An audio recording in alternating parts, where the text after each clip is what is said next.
As the gun debate continues to rage across the country, one teenager is fighting back against the Anointed One's all-out assault on the Second Amendment. 15-year-old Sarah Merkle made headlines recently when she testified against gun control legislation before Maryland lawmakers. Now her words left them speechless, and the video immediately went viral. Take a look.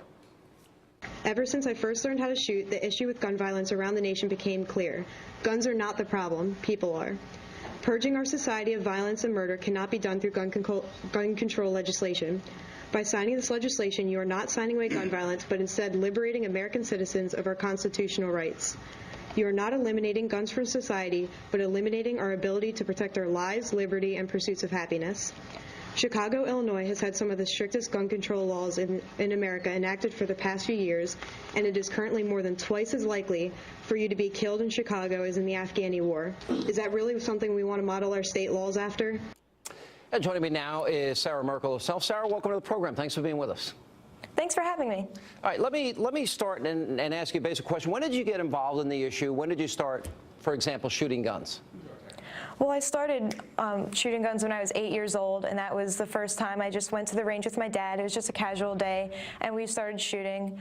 I wasn't old enough to really get into shooting at that point, so after that I didn't do much shooting until I turned 10 or 11 and that's when I could first hold my AR-15, and then I started competitively shooting since then. You know, the thing that's frustrating to me in this big debate, Sarah, is that I listen to the arguments. None of these so-called solutions would have prevented what happened, the tragedy that happened in Newtown. You know, here you are 15 years old. You get that. Why do you think that this is being used in an issue to control people's guns when, in fact, it's not going to solve the problem? I would put armed former policemen, retired military people in the schools, and they'd be armed, and we'd protect our kids the way we protect our politicians, our athletes, and our money. I really don't have an answer for your question. That's one of the reasons I went down to testify, is because I don't understand what they're doing.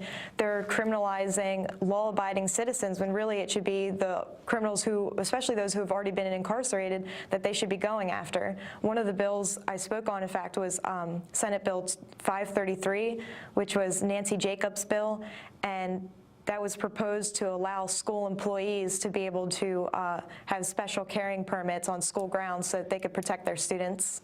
Yeah, well, obviously that would be a solution. We protect our money, our Hollywood stars, our politicians, you know, and we all do it with guns. Why not do it for the case of the kids? I don't know if you heard about this case today. We had 14 kids down at this campus down in Texas that were stabbed. 2 are in critical condition. I haven't heard one person come out today and say that we need knife control. Do you think there's some hypocrisy there? I think there is. That kind of piggybacks along what I was saying in my testimony with the 22 children who were stabbed in China.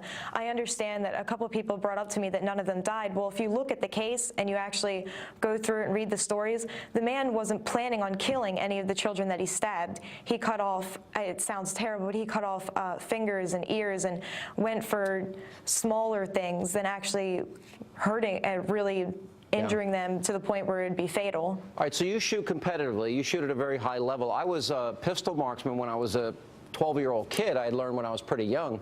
For example, Joe Biden said that maybe people should just shoot through a door with a shotgun, and people seem to have this really, really evil impression of an AR-15, but I own AR-15s.